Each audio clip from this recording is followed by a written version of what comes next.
It's been 20 years since Yeah came out. 20 years. What? Lil Jon's rise was loud, but the silence that came afterward was even louder. Industry pressure, unexpected opposition, and a shift no one saw coming. What makes you happy? And I said, only making sure everybody else good. And I will say this, once you hear what unfolded, you'll never look at his legacy the same way again. Early roots. Before Lil Jon became the wild, larger-than-life voice of an entire generation, he was simply Jonathan Smith, a quiet, creative kid growing up in Atlanta. Long before the mainstream ever heard him yell, "Yeah" or "Okay," he was shaped by the sounds, struggles, and shifting culture of the South.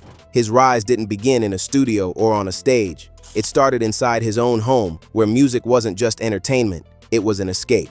Born in 1971, Jon was raised by a middle-class family that valued education, structure, and discipline. His mother worked as an engineer for AT&T, and his father was an engineer at an aerospace company. They expected a traditional path for their son, not knowing that he was quietly building a different identity. As a kid, Jon wasn't the loud hype machine people know today. In fact, he was introverted, spending hours in his room experimenting with sounds and obsessing over records. But behind that calm surface, there was a spark waiting to explode. I'm gonna say, just for the sake of your question, when I was first really Lil Jon was the guy. You dig what I'm saying? Like his DJing? His concert style. Because he was a DJ first. You dig what I'm saying? Lil Jon was a DJ first. He makes beats, he raps. Atlanta in the 80s and early 90s was transforming rapidly. Hip-hop was growing from underground culture to mainstream force, and the South was developing its own voice. Bass music, Miami sound, early trap influences, all of these were forming a landscape unlike anything from New York or Los Angeles. Jon absorbed it all. He wasn't chasing popularity. He was studying energy. What made people move? What made parties come alive? These were the questions that shaped his early creative mind. By the time he reached high school, something unexpected happened. He became the kid who knew how to bring people together. He started hosting basement parties, not small ones, real events that had entire neighborhoods talking. And at the center of every party was Jon behind the turntables, controlling the crowd. Before he ever touched a microphone, he learned how to control energy. That skill would define his entire future. After graduating, Jon didn't immediately chase music. He worked at a skate shop and lived a relatively normal life. But his passion for sound wouldn't stay quiet. In the early 90s, he caught the attention of Jermaine Dupri's So Def Records, not as a rapper, but as a DJ and A&R. This was the moment his life began shifting. He didn't enter the industry as a star, he entered as someone helping to build other artists. But during those years, Jon discovered two things. He had an ear for hits. He wanted to create his own sound. While working behind the scenes, he started forming ideas that didn't fit the polished R&B-leaning Atlanta sound. He wanted something raw, something loud, something that captured the chaotic energy he saw at clubs and parties. This mindset became the seed of a movement that would later explode, crunk. Yeah, he's got that song, Turn Down for What? Of course. And he, it sounds like a Lil Jon beat, but he didn't produce that. I think maybe DJ Snake produced it. Snake did, yeah. Yeah, but Lil Jon says, what, maybe 10, 12 words? I think he might say 10. But at this point, Lil Jon was still just a dreamer with a vision, a rising A&R with a growing reputation in Atlanta's music circles. He wasn't famous. He wasn't iconic. He was simply building the foundation, quietly, steadily, for a career that would soon shake the entire hip-hop world. Crunk rise. By the mid-90s, Atlanta was becoming one of the most important musical cities in America. Bass music still echoed through the streets. Outkast was rewriting the rules of Southern hip-hop, and new artists were emerging with their own unique identities. But beneath all that creativity, there was a growing hunger for something louder, wilder, and more explosive. And Lil Jon felt that shift coming. He wasn't just watching the scene evolve, he was preparing to redefine it. While working at So Def, Jon spent long nights studying how crowds reacted to music. He wasn't thinking like a traditional producer, he was thinking like a conductor. He understood that the club wasn't just a place where songs were played, it was a battleground for energy. And every night he DJ'd, he learned what made people lose control. That obsession with crowd reaction eventually led him to build a sound that didn't care about radio rules or lyrical complexity. It cared only about impact. You know, every time I see him, I tell him, you know, like that night, I was like, you ruined my life, but, you know, on the real, you know, he helped me to... In 1997, that impact took shape when Lil Jon teamed up with Big Sam and Lil Bo to form Lil Jon and the East Side Boys. This wasn't a typical rap group. They weren't trying to be lyrical giants or storytellers. Their mission was simple: create music that made people shout, jump, and unleash their wildest energy. Their early projects, including Get Crunk, Who You With, introduced the world to a new, aggressive Southern sound that didn't fit into hip-hop's traditional mold. This was the birthplace of crunk. Crunk was raw, it was loud, it was chaotic, and it was unlike anything the mainstream had ever seen. Songs like Who You With and Shawty Freak a Lil Something started heating up Atlanta clubs. Jon's signature production, heavy 808s, screaming vocals, rapid chants, became instantly recognizable. People weren't just listening to crunk, they were feeling it. It was physical, it was adrenaline, and it spread like wildfire through the South. But Lil Jon wasn't satisfied with regional success. He wanted to push this sound to the national stage, so he doubled down on his unique identity: dreadlocks, sunglasses, a metal goblet, and that unforgettable voice. His presence became larger than life. In an era where rappers tried to be cool, Jon embraced being outrageous. He understood something crucial: the world remembers energy more than perfection. Between 2000 and 2002, Lil Jon and the East Side Boys released albums that shook hip-hop. We Still Crunk and Put Your Hood Up delivered hits like I Don't Give a and Bia Bia, anthems that turned clubs into riot zones. By this point, Lil Jon was no longer just a producer or hype man. He was the face of an entire movement. Crunk had become more than music. It was an identity, a lifestyle, a cultural force rooted in Southern pride and raw emotion. And as the movement grew, so did Lil Jon's reputation. Artists began seeking him out for his high-octane sound. Promoters wanted him on their stages. DJs studied him. Hip-hop had never seen someone who could command a crowd the way he did. Him and like 100 come off and they were like, he was like, hey, Scrap, where John at? I was like, oh yeah, he on the bus. He was like, I'm finna go holler at him. I was like, all right. And I was like, that's 100. I was like, oh, let me go. Kind of talk is this? Yeah, like, let him know, hey, I ran around. But the real explosion was still ahead. Lil Jon was building momentum, pushing boundaries, and preparing for the moment when crunk would leave the underground and crash into the global mainstream. His rise was only beginning, and soon, the entire world would be screaming his catchphrases: global peak. By the early 2000s, Lil Jon was no longer just an Atlanta personality. He was becoming a national force. But nothing could have prepared hip-hop or the entire music industry for what came next. This was the era when Lil Jon didn't just make hits, he reshaped global sound. His voice, his production style, and his chaotic energy became inescapable. For a brief but unforgettable period, he wasn't just part of the culture, he was the culture. The turning point was 2003. Lil Jon and the East Side Boys released Kings of Crunk, a project that didn't just perform well, it detonated. The album delivered anthem after anthem, but one track in particular became a cultural earthquake: Get Low. What started as a Southern club banger turned into a worldwide phenomenon. The beat, the hook, the attitude, everything about it was infectious. Get Low wasn't just played at parties, it became the soundtrack of the early 2000s. From college campuses to nightclubs in Europe, everyone knew the chant. No, we not. If you pull up in the club and them hoes all happy, no. When you step up to your hoes, what they gon' do? What they gon' do? What they gon' do? What they gon' do? What they gon' do? What they gon' do? What they gon' do? Lil Jon's voice had become a brand in itself. His explosive "yeah, what?" and "okay" were no longer just ad-libs. They were global catchphrases. You couldn't step into a club or turn on the radio without hearing his influence. His sound was loud, rebellious, and unapologetically Southern, and people loved it. But Jon wasn't just riding the wave, he was expanding it. His influence went far beyond his own group. As a producer, he became the go-to name for artists who wanted high-energy, high-impact records. And in 2004, he made one of the biggest moves of his career, producing Yeah for Usher and Ludacris. The track exploded, hitting #1 on the Billboard Hot 100 and staying there for 12 consecutive weeks. It dominated award shows, radio rotations, and international charts. And the Grammys took notice. The song won Best Rap Sung Collaboration, cementing Lil Jon's place in music history. Around this time, Jon's sound began crossing genres. He worked with the Yin Yang Twins on Salt Shaker, collaborated with Kiara on Goodies, and helped launch the careers of artists who aligned with his crunk identity. Every collaboration magnified his reach. By 2005, Lil Jon wasn't just a hip-hop icon, he was a pop culture giant. His image, dreadlocks swinging, sunglasses shining, chalice in hand, became instantly recognizable. What made Jon's peak unique was that it wasn't limited to the US. Crunk was now a global export.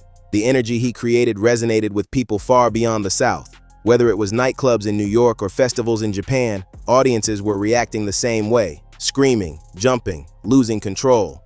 Lil Jon had taken the energy of Atlanta block parties and delivered it to the world. Lil Jon, let me get an autograph. Bro, let me get an autograph, Lil Jon. Come on, you gonna show some love to your fans?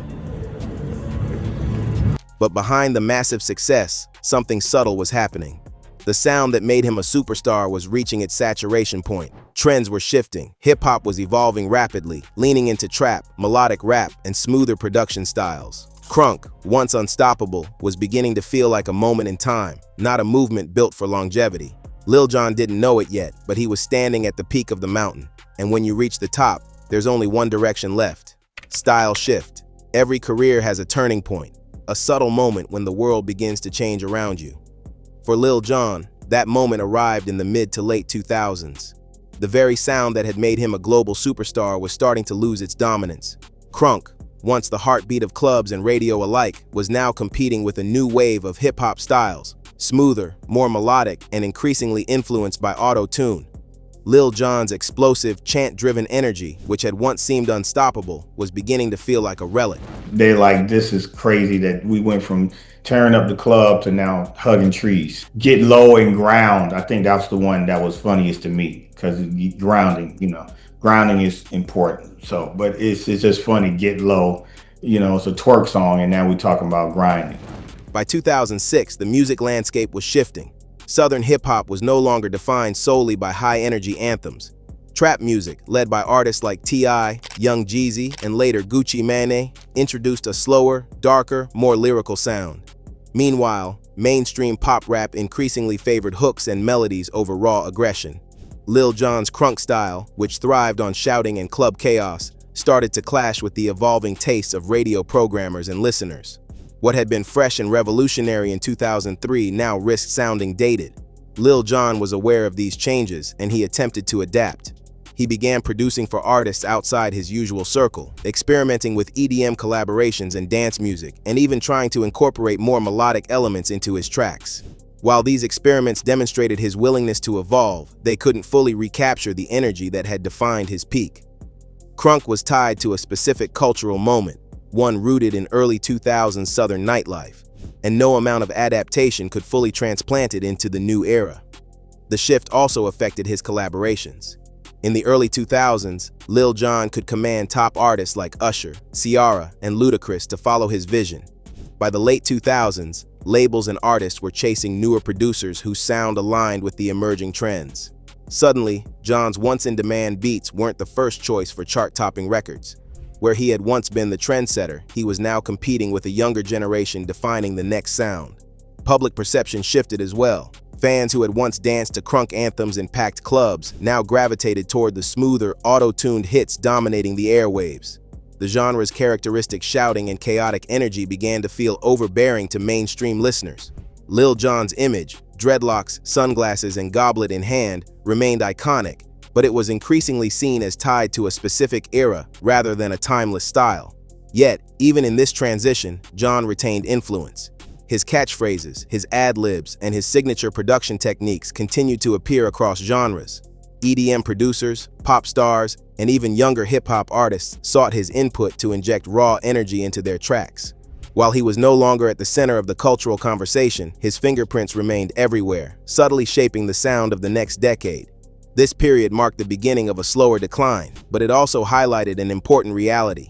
Musical movements are cyclical, and longevity requires constant reinvention. Lil Jon's style, once unstoppable, now faced the challenge of relevance in a world that had moved on. And while his energy could still light up a room, it no longer commanded the global stage the way it once had. Crunk wasn't dead yet, but it was no longer king. and Lil Jon was entering the next chapter of his life, one defined not by peak superstardom, but by adaptation and survival in a shifting industry. Career downfall. By the late 2000s, the realities of fame and changing musical trends began catching up with Lil Jon.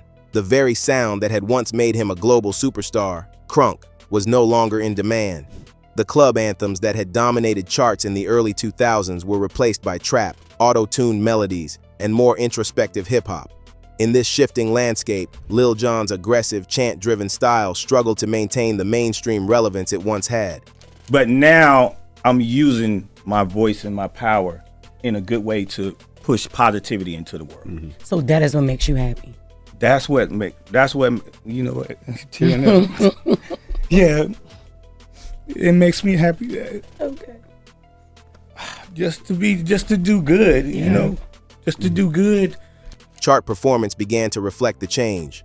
Singles that would have once soared now struggled to gain radio play or streaming traction. Collaborations with top-tier artists became less frequent as labels sought fresh sounds and younger producers who understood the evolving sonic landscape. While Jon remained a respected figure within the industry, he was no longer the go-to producer for guaranteed hits. The industry was moving forward, and the sound he had pioneered was increasingly considered a relic of a past era. Attempting to adapt, Lil Jon explored DJing and EDM collaborations. He performed at festivals, lent his voice to electronic tracks, and even appeared on reality TV, attempting to keep himself visible. These moves demonstrated his versatility, but they also highlighted the stark contrast between his former dominance and his current positioning.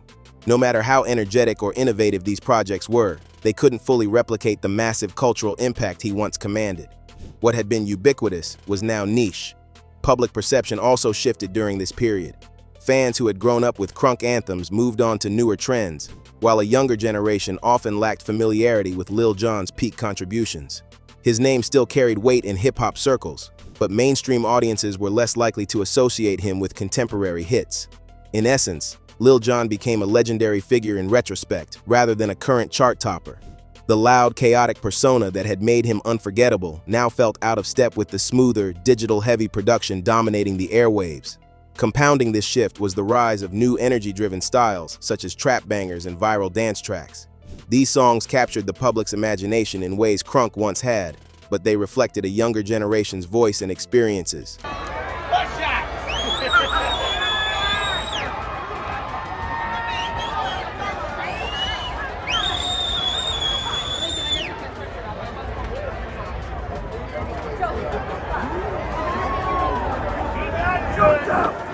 Lil Jon's attempts to reassert himself in this evolving market were admirable but ultimately limited by the fact that his sound was tied to a specific moment in music history. No adaptation could fully replicate the novelty and raw energy that had defined crunk. Even as his mainstream presence waned, Lil Jon's influence remained. His signature ad-libs, vocal intensity, and bass-heavy production continued to inspire new artists. Yet, the fame and dominance of the early 2000s had faded, leaving a quieter, less visible version of the superstar. For many, this period of his life became a cautionary tale about the fleeting nature of cultural dominance, the inevitability of change, and the difficulty of sustaining peak relevance in a fast-moving industry. In retrospect, Lil Jon's career downturn was not a sudden collapse, but a gradual transition. His legacy was secure, his contributions undeniable, yet the very industry that had celebrated his explosive rise had moved on. What remained was the memory of his impact, the echoes of his energy, and the realization that even the loudest voice eventually faces silence. Quiet legacy. As the years passed, Lil Jon's public presence may have diminished, but his influence remained deeply embedded in modern music. What many outsiders saw as a fade from the spotlight was less an end and more a shift. A transition from global chart-topping fame to a quieter, subtler form of cultural presence. His work had left an indelible mark on hip-hop, club music, and even pop culture. And while he was no longer dominating radio, his fingerprints were everywhere. 1, 2,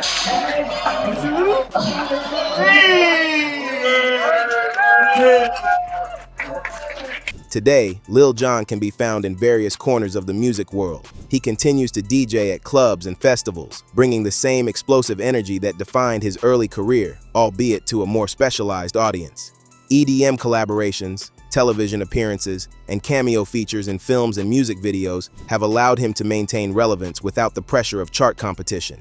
In this stage of his career, Jon has become a bridge between eras, a living reminder of Crunk's influence on the evolution of hip-hop and electronic music. Beyond performance, Lil Jon's legacy thrives in the artists he inspired. Producers and rappers frequently cite him as a pioneer of hype-driven, high-energy tracks. His signature ad-libs, the "yeah" and "okay" that once dominated clubs worldwide, remain staples in contemporary production. Even when younger fans don't immediately recognize his name, they are familiar with the sound he popularized. His influence is woven into the DNA of modern music, from trap anthems to viral dance hits. Moreover, his role in defining Southern hip-hop culture cannot be overstated. Crunk wasn't just a sound, it was an attitude, a lifestyle, and a celebration of excess, energy, and fun. Lil Jon transformed local block parties into global phenomena, and that imprint persists. The clubs of Atlanta, Miami, and beyond still pulse to the echoes of his early productions, and his contribution to shaping the sound of the 2000s ensures that his name will always carry weight in hip-hop history. However, this quieter phase of his career also highlights a broader truth about fame and longevity in the music industry.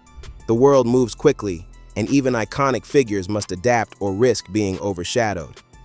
Lil Jon's story is both a triumph and a cautionary tale, a testament to how innovation and energy can create meteoric success, and a reminder that cultural dominance is often fleeting. His decline in mainstream visibility doesn't diminish the revolutionary impact he had during his peak. If anything, it frames his legacy in sharper contrast. In personal terms, Jon appears content with his place in history. Interviews reveal a man proud of his achievements, yet grounded in the realities of an industry that moves as fast as it forgets. He embraces his role as a mentor and collaborator, supporting new talent while occasionally reminding the world of his own unparalleled contributions. The intensity that once fueled arenas and radio hits now manifests in measured bursts, a veteran's understanding that not every stage needs to be global, but every impact can be lasting. Ultimately, Lil Jon's legacy is quiet but unshakable.